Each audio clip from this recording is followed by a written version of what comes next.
দেখো এইটুকু একটা গাছে কতগুলো ফ্লাওয়ার ফুটেছে আজকে, কি সুন্দর। দেখো 4টে ফুটেছে,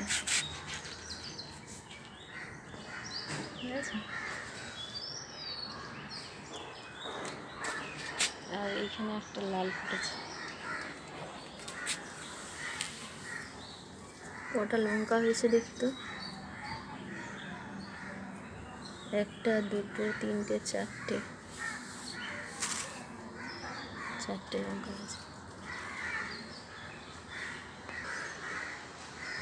নিম গাছটা কত দূরে, একটু নিম বেগুন খেতেও পাচ্ছি না। তবে আফসোস করি না, এই তো আমার একটা নিম গাছ রয়েছে, এইটাকেই খাবো একদিন। পান পাতার একদম বাগান, ওর মধ্যেই রয়েছে, প্রচুর রোদ্দুর। এবারে ঘরে যাই। হাই ফ্রেন্ড, রুমার আই ব্লগ থেকে আজকে আবার একটা ব্লগ তোমাদের জন্য তৈরি করছি।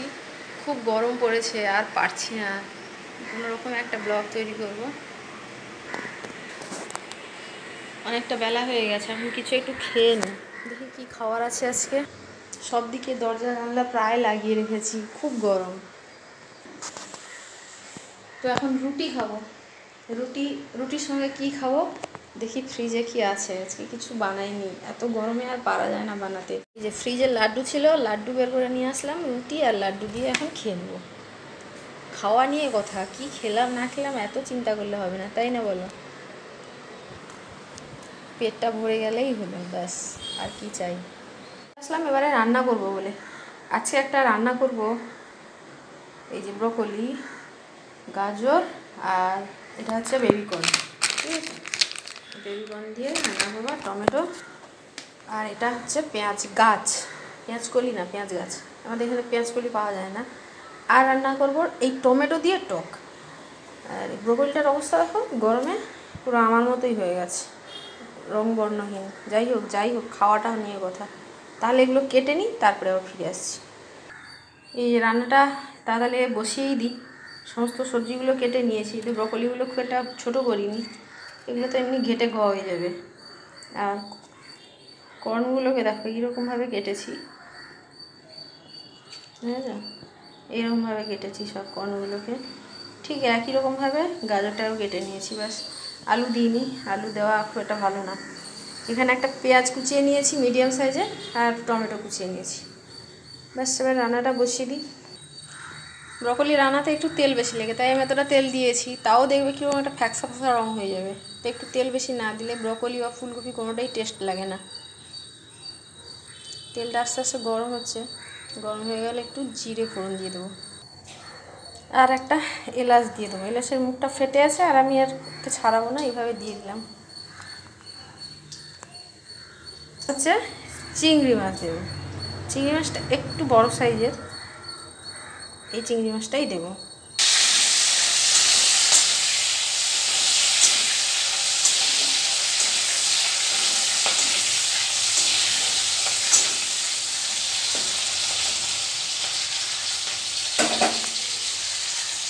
চিংড়ি মাছটা তো ভাজা হয়েছে, এবার পেঁয়াজগুলো দিয়ে নেবো।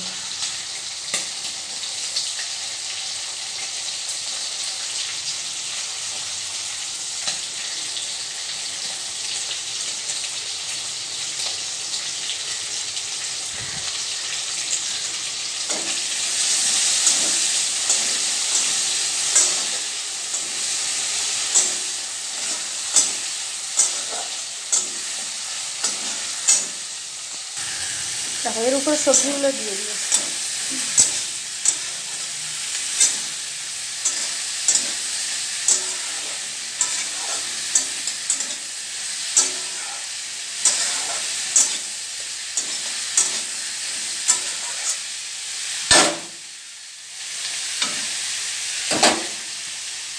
টমেটোটা কুচিটা দিয়েই উল্টে দেবো,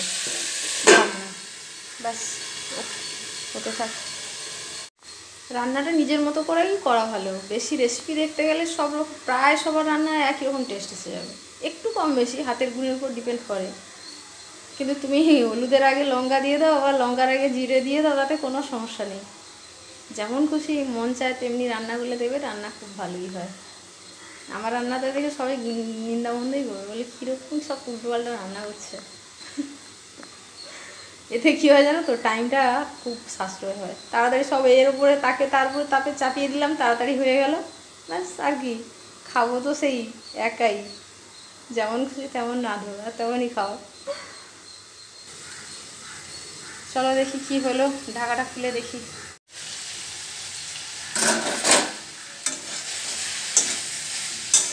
সুন্দর কষানো হয়ে গেছে, ব্রকলি তো আর বেশি ইয়ে করা যায় না, ব্যাস হয়ে গেছে। এবারে গড়পড়টা যা দিতে হয় সেগুলোই দেবো। হলুদ, নুন, লঙ্কা, জিরে, ব্যাস এইগুলোই দেবো। হলুদ আর লবণটা দিচ্ছি, এবার একটু নেড়ে দিই। তারপরে এরপরে লঙ্কা আর জিরে দিয়ে দেবো।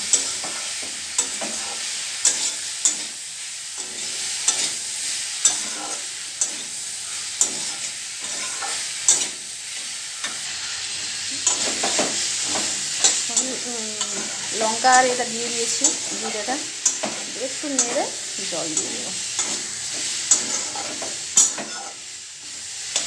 জল দিয়ে দেবো।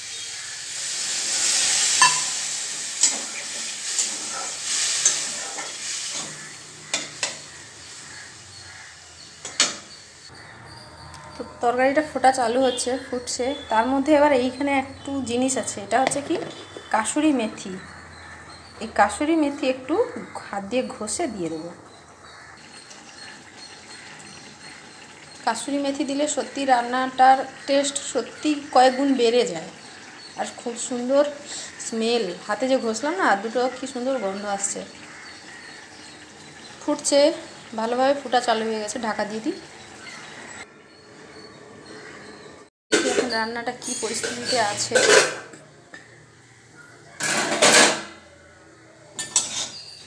হয়ে গেছে।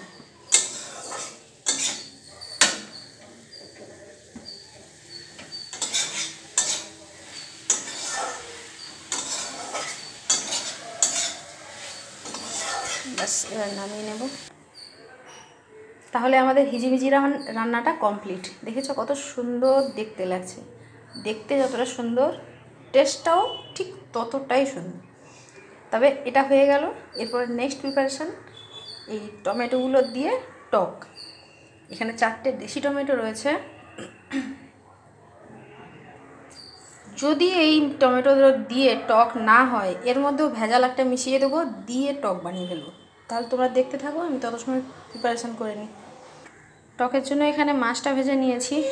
এই তেলের মধ্যেই মৌরি দিয়ে দেবো ফোড়নে। আর এখানে টমেটো কুচিয়ে নিয়েছি, আর একটু ঢ্যাঁড়স আর একটু কুমড়ো নিয়েছি, ব্যাস।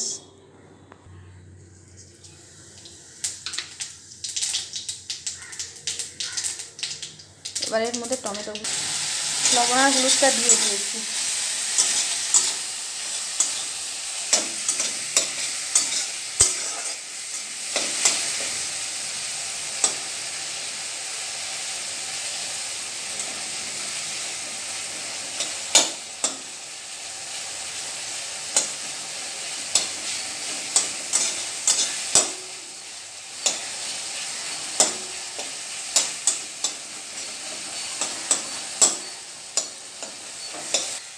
দেখো টমেটোগুলো সুন্দর গলে গেছে। এবারে এর মধ্যে গুঁড়ো লঙ্কা দিয়ে দেবো।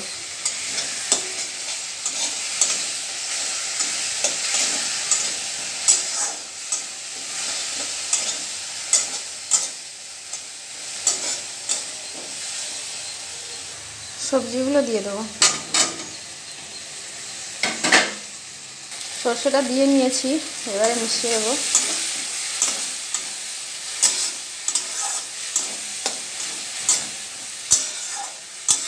এবারে জল দিয়ে দেবো।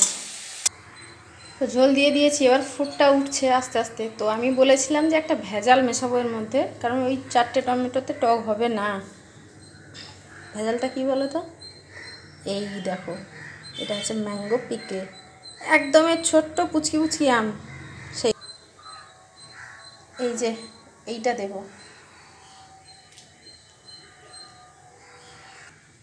তো টকটা ভালোভাবে ফোটা চালু হয়ে গেছে, এবারে মাছগুলো দিয়ে দেবো।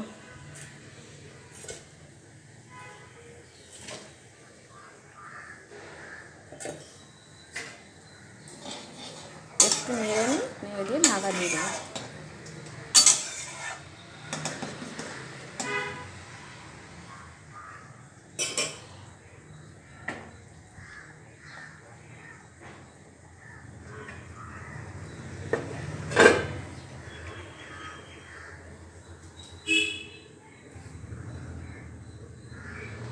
আজকের ভিডিওটা তোমাদের কেমন লাগলো তোমরা সবাই কিন্তু জানিও। আর যারা এখনও আমার চ্যানেলটা সাবস্ক্রাইব করোনি তারা সাবস্ক্রাইব করো, আর লাইক করো, আমার চ্যানেল ভিডিওটাকে লাইক করো, শেয়ারও করো। এইভাবে সবসময় আমার পাশে থেকো।